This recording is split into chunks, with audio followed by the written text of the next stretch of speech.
everyone. It's Shakespeare Day.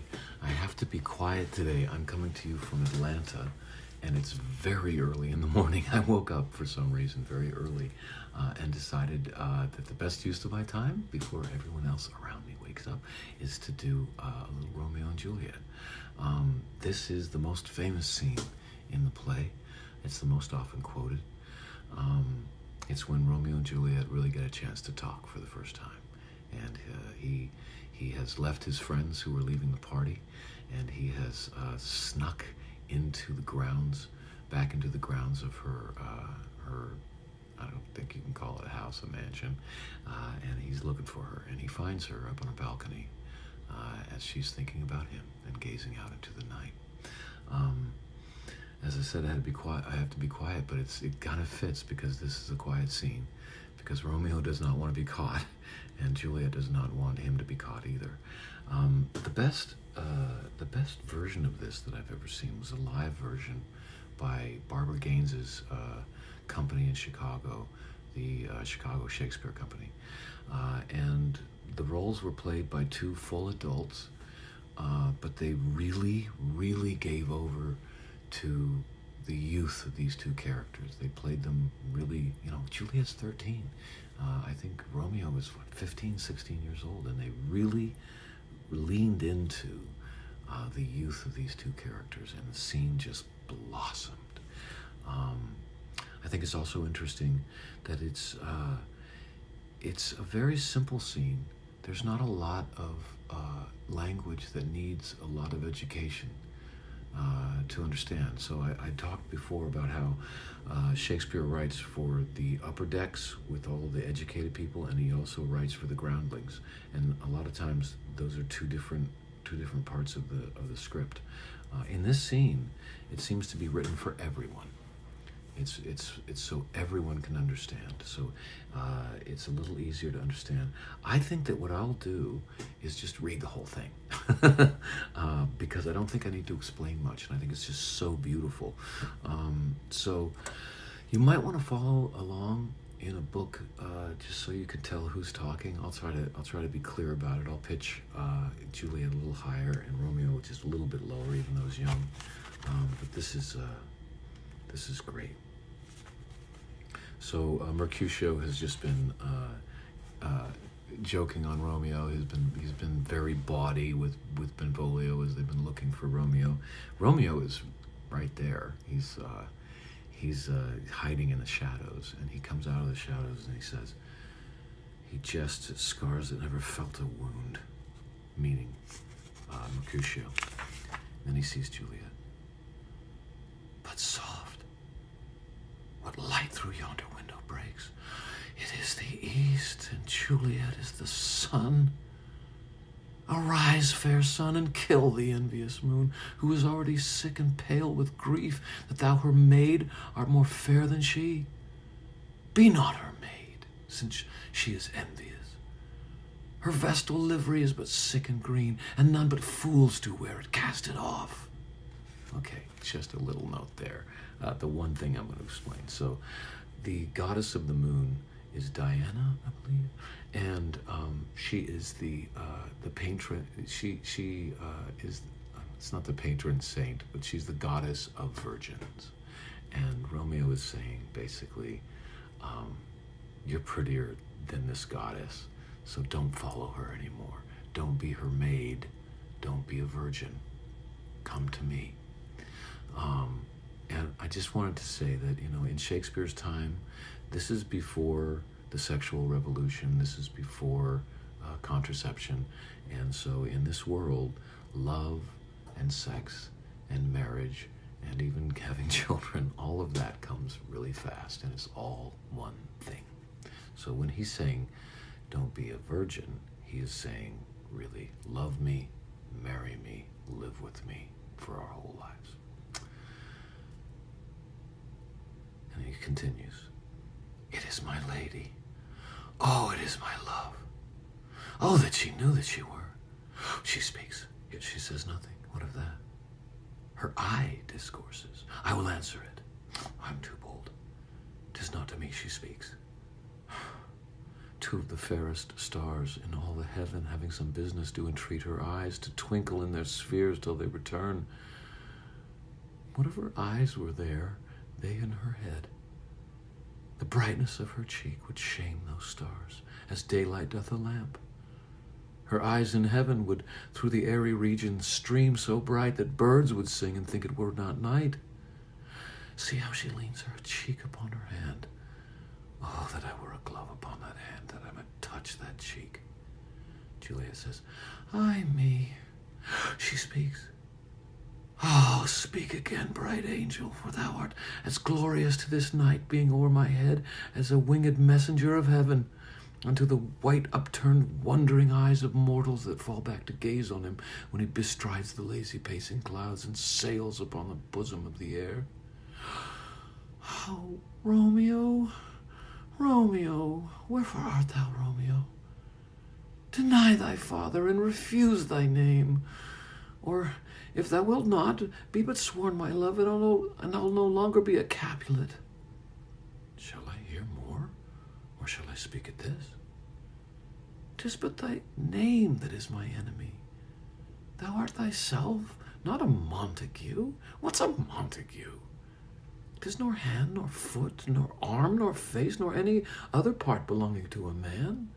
Oh, be some other name. What's in a name? That which we call a rose by any other name would smell as sweet. So Romeo would, were he not Romeo called, retain that dear perfection which he owes without that title. Romeo, doff thy name, and for thy name, which is no part of thee, take all myself. And Romeo comes out and reveals himself. I take thee at thy word. Call me but love, and I'll be new baptized. Henceforth I never will be Romeo. What man art thou that hath thus bescreened in night, so stumblest on my counsel? By a name I know not how to tell thee who I am. My name, dear saint, is hateful to myself, because it is an enemy to thee. Had I it written, I would tear the word. My ears have not yet drunk 100 words of thy tongue's uttering, yet I know the sound. Art thou not Romeo, and a Montague? Neither, fair maid, if either thee dislike. How camest thou hither? Tell me, and wherefore? The orchard walls are high and hard to climb, and the place death, considering who thou art, and if any of my kinsmen find thee here. With love's light wings did I o'erperch these walls, for stony limits cannot hold love out, and what love can do, that dares love attempt. Therefore thy kinsmen are no stop to me. If they do see thee, they will murder thee. Alack, there lies more peril in thine eye than 20 of their swords. Look thou but sweet, and I am proof against their enmity. I would not for the world they saw thee here. I have night's cloak to hide me from their eyes. And but thou love me, let them find me here. My life were better ended by their hate than death prolonged wanting of thy love. By whose direction foundst thou out this place? By love, that first did prompt me to inquire. He let me counsel when I'd lend him eyes. I'm no pilot, but yet wert thou as far as that vast shore, washed with the farthest sea, I would adventure for such merchandise. Thou knowest the mask of night is on my face. Else would a maiden blush bepaint my cheek for that which thou hast heard me speak tonight. Fain would I dwell on foreign fame, fain deny what I have spoke. But farewell compliment. Dost thou love me? I know thou wilt say aye, and I will take thee at thy word. Yet if thou swearest, thou may prove false. At lovers' perjuries, they say Jove laughs.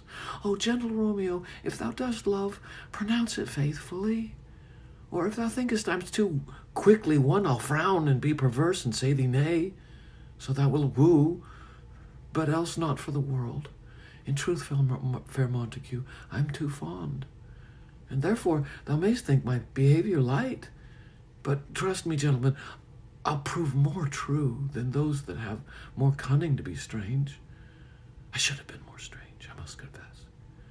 But that thou heardst ere I was aware my true love passion. Therefore pardon me, and do not impute this yielding to light love, which the dark night hath so discovered. Lady, by yonder blessed moon, I vow, that tips with silver all these fruit tree tops. Oh, swear not by the moon, the unconstant moon, that monthly changes in her circled orb, lest that thy love prove likewise variable. What shall I swear by? Do not swear at all. Or, if thou wilt, swear by thy gracious self, which is the God of my idolatry, and I'll believe thee. If my heart's dear love, well, do not swear. Although I joy in thee, I have no joy in this contract tonight. It is too rash, too unadvised, too sudden, too like the lightning, which doth cease to be ere one can say it lightens. Sweet, good night. This bud of love, by summer's ripening breath, may prove a beauteous flower when next we meet. Good night, good night. As sweet repose and rest come to thy heart as that within my breast. Oh, wilt thou leave me so unsatisfied? What satisfaction can thou have tonight? The exchange of thy love's faithful vow for mine.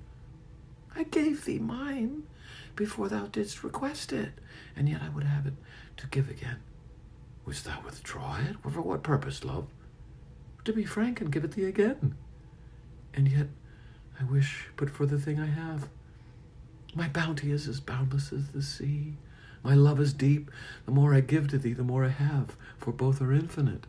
I hear some noise within. Dear love, adieu. Anon, good nurse, sweet Montague, be true. Stay but a little. I will come again. She leaves. Oh, blessed, blessed night. I am afeard, being in night, all of this is but a dream, too flattering sweet to be substantial. Juliet comes back. 3 words, dear Romeo, and good night indeed. If thy bent of love be honorable, thy purpose marriage, send me word tomorrow. By one I'll procure to come to thee, where and what time thou wilt perform the rite. And all my fortunes at thy foot I'll lay, and follow thee, my lord, throughout the world. She's saying, let's get married now. Nurse says, Madam. Juliet says, I come anon. But if thou meanst not well, I do beseech thee, Madam, by and by I come, to cease thy strife and give me to my grief. Tomorrow I will send. So thrive my soul. 1,000 times good night. 1,000 times the worst who want thy light. Love goes toward love as schoolboys from their books, but love from love toward school with heavy looks. Juliet comes back. Hist, Romeo, hist. Oh, for a falconer's voice to lure this tassel gentle back again. Bondage is hoarse and may not speak aloud, else I would tear the cave where echo lies, and make her airy tongue more hoarse than mine with repetition of my Romeo's name. Romeo! It is my soul that calls back my name. How silver sweet sound lovers' tongues by night, like softest music to attending ears. Romeo! Mine is. What o'clock tomorrow shall I send to thee? By the hour of 9. I will not fail. 'Tis 20 year till then. I have forgot why I did the call thee back. Let me stand here till I remember it. I shall forget to have thee still stand there, remembering how I love thy company. And I'll still stay to have thee still forget, forgetting any other home but this. 'Tis almost morning, and I would have thee gone, and yet no farther than a wanton's bird that lets it hop a little from her hand like a poor prisoner in his twisted gyves, and with a silken thread plucks it back again, so loving jealous of his liberty. I would I were thy bird. Sweet, so would I. Yet I should kill thee with too much cherishing. Good night, good night. Parting is such sweet sorrow that I shall say good night till it be morrow. Sleep dwell upon thine eyes, peace in thy breast. Would I were sleep and peace so sweet to rest. Hence I will to my ghostly sire's close cell, his help to crave, and my dear hap to tell. So, Romeo is going to go to a priest and find out how quickly they can be married. And you know, there's so many quotes in this scene that are so well known, And if the actors make a meal out of it, I'm speaking this great line, it loses its youthful naivete and the beauty of young love. These crazy, crazy kids who are throwing caution to the wind and going for love no matter what. And we shall see what happens.